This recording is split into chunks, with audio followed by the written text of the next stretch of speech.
आपको कोई अलग भूमिका व्यक्त करनी है तो आप उस पार्टी का त्यागपत्र देना चाहिए। कांग्रेस पार्टी में हमेशा इस प्रकार से एक्शन होती है, शिवसेना में भी होती है। अगर पार्टी के खिलाफ कोई बयानबाजी करे तो हमारे पार्टी में भी एक्शन होती है, उसमें क्या है। सर, आपकी पार्टी के बारे में भी बयानबाजी कर रहे थे। हमारे पार्टी के बारे में बयानबाजी अगर कोई करता है, कोई भी हो, तो उनका फ्रस्ट्रेशन है। जिस तरह से हमारी पार्टी इतने संकट के बावजूद आगे जा रही है, बढ़ रही है, लोग स्वीकार कर रहे हैं। लोकसभा चुनाव में हम महाराष्ट्र में अच्छा निर्णय देने जा रहे हैं, तो चाहे किसी को फ्रस्ट्रेशन हो सकता है, तो ठीक है। आघाडीचा धर्म पाळला नाही म्हणून ही कारवाई संजय निरुपमवर करण्यात आली। मला असं माहित नाही, आघाडीचा धर्म पाळला नसेल तर काँग्रेसचे वरिष्ठ नेते आमच्यावर बसतात, राष्ट्रवादी काँग्रेसचे वरिष्ठ नेते या बैठकीला बसतात।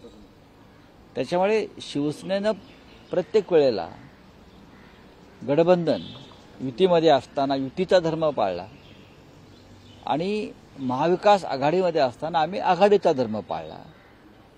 पण हे करत असताना शिवसेनेनं कधीही आपला बाणा सोडला नाही, स्वाभिमानाशी तडजोड केली नाही, हे मात्र मान्य करावंच लागेल। त्याचा फटका काँग्रेसला बसेल मला माहित नाही। उमेदवारी दिली जाण्याची शक्यता आहे जर महायुतीत ते गेले तर। आता मी कसं काय त्याच्यावरती बोलू। आता कोणाला उमेदवारीसाठी पक्ष सोडायचा असेल तर तो त्यांचा प्रश्न आहे, पण मुंबईमध्ये शिवसेनेसमोर किंवा महाविकास आघाडीसमोर कोणताही बंडखोर किंवा गद्दार टिकणार नाही, कोणी नाही। मुंबईतल्या सर्वच्या सर्व 6 जागा महाविकास आघाडी जिंकते आहे।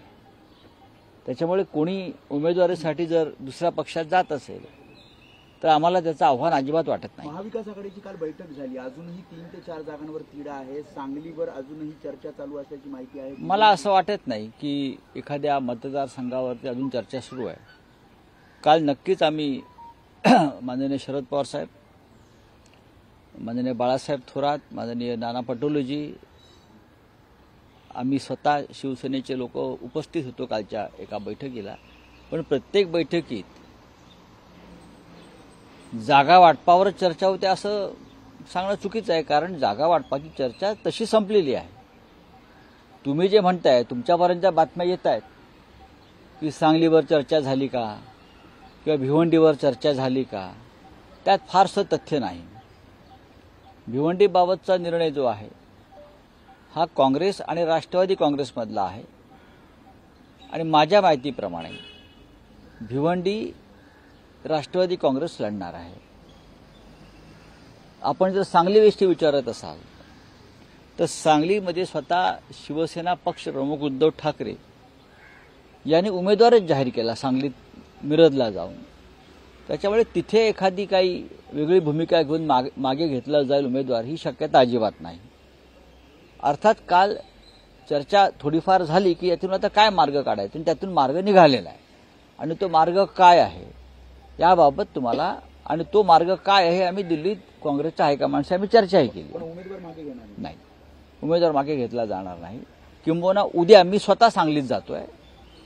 उद्या मी आणि शिवसेनेचं एक मुंबईतली टीम, ज्याच्यामध्ये आम्ही समन्वयक म्हणून तिथे निवडणूक समन्वयक म्हणून आदित्य शिरोडकर जे आहेत त्यांना नेमलंय, आणि मुंबई पुण्यातली आमची जी टीम आहे ती सांगलीत जाऊन ठाण मांडून बसणार आहे।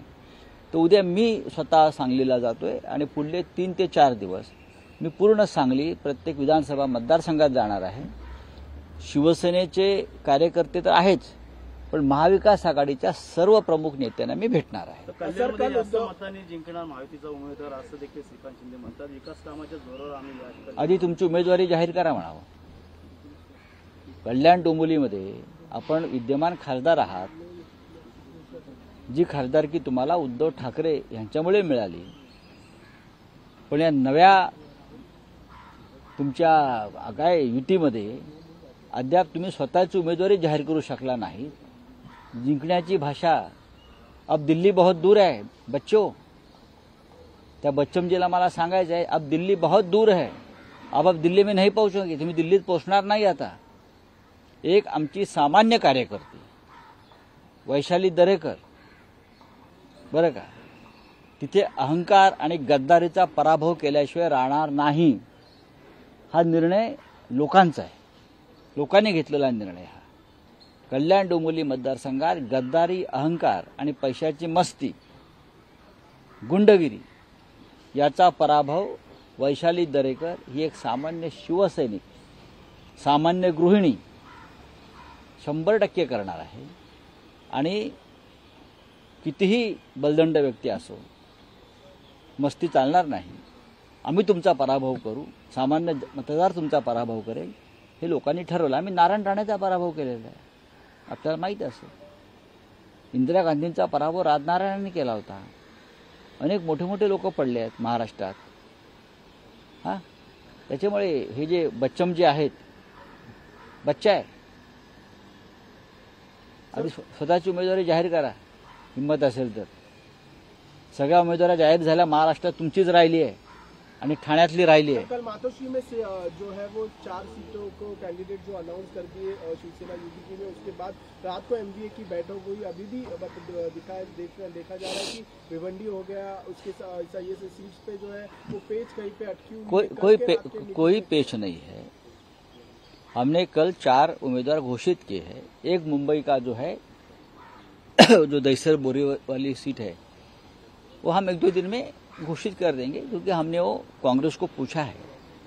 अगर आप लड़ना चाहते हैं तो आप लड़िए, नहीं तो हम लड़ेंगे और हम जीतेंगे भी. हम जीतेंगे भी. 4 उम्मीदवार है, कल्याण डोंबिवली है, उसमें हाथ कलंगने है, उसमें जळगाव है, उसमें पालघर है, सांगली, और आप जो बोल रहे पेज भिवंडी तो राष्ट्रवादी कांग्रेस के पास है, एनसीपी के पास है, शरद पवार साहब के पास है. तो कोई पेच नहीं है. चर्चा हुई और भी बातें होती है. जब चुनाव आता है तो सिर्फ सीट शेयरिंग की चर्चा नहीं होती ना आघाड़ी में, गठबंधन में, और बहुत सी बातें हैं जिसके ऊपर चर्चा होती है. न्यूज आई है, खाने दूंगा. 25 लोगों का नाम था, जिसमें 23 लोग को वॉशिंग का फायदा हुआ और 12 लोग महाराष्ट्र के थे. कल जो इंडियन एक्सप्रेस ने एक बहुत बड़ी बात सामने लाई है, वो नई बात नहीं है. बीजेपी वॉशिंग मशीन में सबसे भ्रष्ट लोग, सबसे भ्रष्ट, करप्ट, व्यभिचारी, वो बीजेपी वॉशिंग मशीन में डालकर कैसे अपने पार्टी में लिए जाते हैं, उस बारे में कल खुलासा हुआ है. वो नई बात नहीं है. उस बारे में सुप्रीम कोर्ट ने भी अपनी टिप्पणी की है. इस बारे में इलेक्टोरल बॉन्ड के माध्यम से टिप्पणी की है. महाराष्ट्र में 12 लोग हैं. ये 12 लोग ही बीजेपी के 12 बजाने वाले हैं, और मोदी जी की भी 12 बजाने वाले ये लोग हैं. ये लोगों के खिलाफ महाराष्ट्र में नहीं, पूरे देश में माहौल मोदी जी ने बनाया था. प्रफुल्ल पटेल, अजित पवार, अशोक चव्हाण, ये 3 ऐसे नेता थे जिसके खिलाफ प्रधानमंत्री, अमित शाह गृह मंत्री, ये दोनों ने माहौल बनाया थे. भ्रष्टाचारी लोग हैं. और 12-11 छोड़ दीजिए, तो अब क्या हुआ भाई? पूरे देश में 23 लोग ऐसे हैं जो टॉप 25 में आए थे भ्रष्टाचार के मामले में. वो सभी लोग आज भारतीय जनता पार्टी में है, जिनके ऊपर ईडी, सीबीआई, इनकम टैक्स की कार्रवाई चल रही थी. उस दबाव में उनको पार्टी को छोड़ना पड़ा अपने, और आज वो भारतीय जनता पार्टी के गोद में बैठे हैं. अब उसका क्या खुलासा करेंगे मोदी जी? क्या खाएंगे और क्या नहीं खाने देंगे? भ्रष्टाचार का तो खा रहे हैं ये लोग, ये थोड़ी मेहनत का कमाई खा रहे हैं. उनकी सत्ता भ्रष्टाचार के टेकू पर उभी है, खड़ी है. देखेंगे. ठाकरेंवरती लोकांचा विश्वास राहिला नाहीये. स्वतःची कबर त्यांनी खोदून घेतली असं गिरीश महाजन म्हणतात. येणाऱ्या काळात कोणकोणाची कबर खोदणार आहे आता काय? मग काय, नरेंद्र मोदींवर विश्वास आहे लोकांचा? कोणावर विश्वास आहे? अमित शहांवर विश्वास आहे लोकांचा, जे महाराष्ट्र लुटतायत, कुरतडतायत. हा, जे सगळ्या भ्रष्ट लोकांना मांडीवर घेऊन बसले आहेत. अजित पवारवरती विश्वास आहे. कोणावर विश्वास? सांगावं ना त्यांनी. विश्वास कोणावर आहे या महाराष्ट्रात उद्धव ठाकरे यांच्यावर विश्वास आहे आणि या देशामध्ये आज गांधी परिवारावर विश्वास आहे, राहुल गांधीवर विश्वास आहे, उद्धव ठाकरेंवर विश्वास आहे, शरद पवारांवरती विश्वास आहे. भ्रष्टाचार भ्रष्टाचार बोंबलायचं आणि त्याच भ्रष्टाचारांना मांडीवर घेऊन फिरायचं, खांद्यावर घेऊन फिरायचं, यालाच मी विश्वास म्हणता. सर, भावना गवळी असेल किंवा हेमंत पाटील असेल यांची सीट नाकारण्यात आली, याकडे तुम्ही कसं उमेदवारी मागे घेण्याचा वेळ शिंदेंवर आली आहे. ज्यांची उमेदवारी कापण्यात आली तुम्ही त्यांना प्रश्न विचारा. नाशिकमधल्या उमेदवाराची उमेदवारी कमी केली, रामटेकमधला उमेदवार घरी बसवला जे शिवसेनेतून निवडून आले होते, हिंगोली, यवतमाळ, वाशिम, अजून कल्याण, डोंबिवली आणि ठाण्याचे उमेदवार ते देऊ शकले नाहीत. जे मुख्यमंत्री स्वतःला ठाण्याचे तारणहार म्हणतात, ठाणे जिल्ह्याचे, ते आपल्या भागातले उमेदवार अद्याप जाहीर करू शकले नाहीये. स्वतः मुख्यमंत्री दहशतीखाली आहेत भाजपच्या आणि ते अचानक कुठेतरी अदृश्य होतात. आगे आगे देखो होता है क्या, आमचं लक्ष आहे प्रत्येक घडामोडीवर. तो मोदी की गारंटी के सामने कांग्रेस में जो चीफ है मल्लिकार्जुन खड़गे, उन्होंने घर घर गारंटी जो है उसकी कल घोषणा की है. 8 करोड़ से ज्यादा घरों में जाके वो लोगों को जो है उसका फायदा देंगे. आप जरूर ये एक अच्छा कार्यक्रम है इंडिया गठबंधन का, और महाराष्ट्र में और देश में ये घर घर में हम ये कार्यक्रम लेके जाएंगे. घर घर मोदी लोग भूल गए, अब घर घर मोदी नहीं रखना चाहते. अब घर घर इंडिया गठबंधन जाएगा, महाराष्ट्र में उद्धव ठाकरे, शरद पवार जाएंगे और देश में राहुल गांधी घर घर पहुंचेंगे. तर देशातील वंचितांचा विचार केवळ मोदींनी केला आहे. नाटकबंद नाटकाला कोणी विचारत नाही असं फडणवीस म्हणतात. नाही, मला माहित नाही.